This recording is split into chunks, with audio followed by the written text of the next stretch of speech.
ఏందమ్మా? వీళ్ళందరి నాన్నలు దగ్గరుండి ఆడుతూ పాడుతూ టపాసులు కాల్పిస్తూ సంతోషంగా ఉన్నారు. కానీ మా నాన్న ఏందమ్మా ఎప్పుడూ ఇంట్లో ఉండరు, మాతో అసలు పండగకు పబ్బానికి కూడా ఉండరు. ఏందమ్మా ఇది?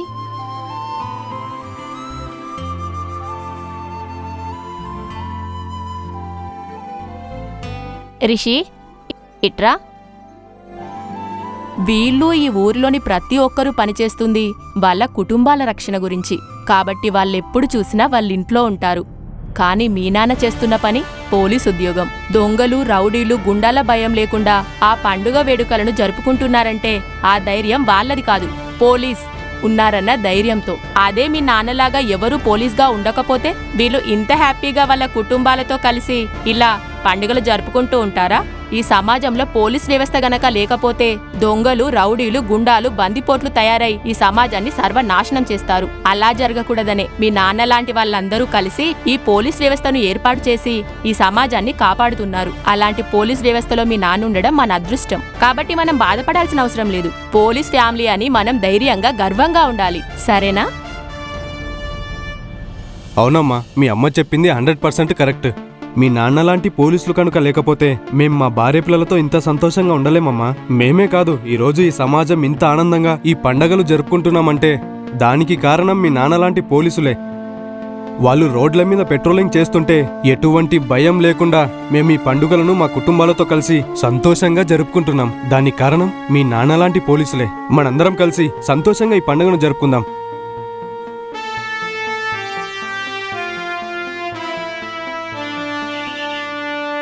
ఏంటి మీ ఇంట్లో ఏ దేవుడు ఫోటో లేనట్టు ఈ పోలీస్ బొమ్మకి పూలు పెట్టి పూజ చేస్తున్నావు?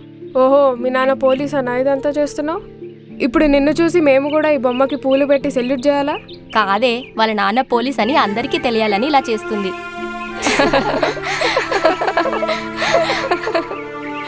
ఇది బొమ్మ కాదు, ఈ దేశం కోసం ప్రాణాలర్పించిన ఎందరో మహానువీరుల ప్రతిమ. దీని విలువ మీకేం తెలుసు? అవును, మా ఇంట్లో దేవుళ్లతో పాటు ఈరోజు ఈ దేశం కోసం, ఈ భూమాత కోసం పోరాడి ప్రాణాలర్పించిన ప్రతి జవాన్ నాకు దేవుళ్లతో సమానం.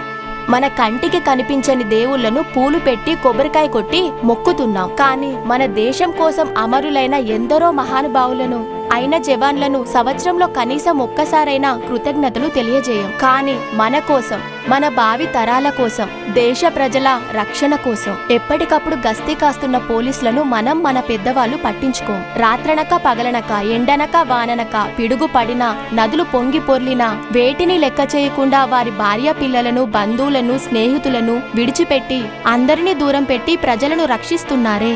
జవాన్ కు కనీసం ఒక చిన్న చిరునవ్వుతో సెల్యూట్ చేయలేని దుస్థితి మనది. 6 months బ్యాక్ యాక్సిడెంట్ అయ్యి చావు బ్రతుకుల్లో ఉన్న మీ నాన్నను సమయానికి హాస్పిటల్ తీసుకెళ్లి రక్షించిందెవరు? ఇలాంటి పోలీస్. మీ ఇంట్లో డబ్బు బంగారం దొంగిలించిన దొంగను కష్టపడి మీ డబ్బు, మీ బంగారాన్ని పట్టుకొచ్చి మీకు అప్పగించిందెవరు? ఇలాంటి పోలీస్. ప్రస్తుతం ఈ సమాజంలో చిన్నపిల్లల దగ్గర నుంచి ముసలి ముతక అయిన ఆడవాళ్లను దయాదాక్షిణ్యం, కనికరం లేకుండా ఎలా పడితే అలా హింసిస్తున్న మృగాల నుంచి ఈ సమాజాన్ని రక్షిస్తున్నదెవరు?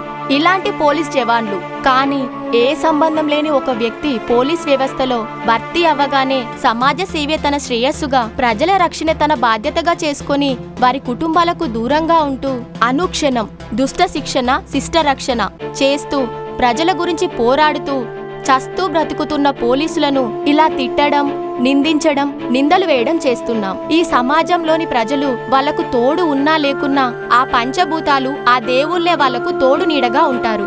మమ్మల్ని క్షమించు శ్రీజ, పోలీసుల విలువ తెలియక మేము తప్పుగా మాట్లాడాం. I'm sorry.